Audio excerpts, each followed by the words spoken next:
You should replace your Cochlear Nucleus 7 sound processors microphone protectors every 3 months, or sooner if you live in a high humidity environment, perspire frequently, or notice degradation in sound quality.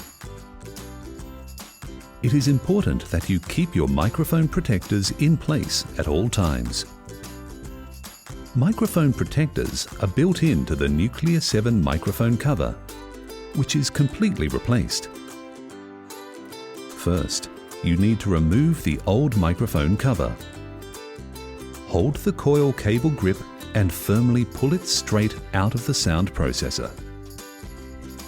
Do not tug on the flexible part of the coil cable, and be careful not to twist the coil cable when you pull it out. To remove the microphone cover, use your fingernail to lift it from the bottom edge. To insert the new microphone cover, fit the replacement onto the sound processor and press down firmly with a finger on each end until you feel a click. Lastly, without twisting, push your coil cable onto the sound processor until it clicks.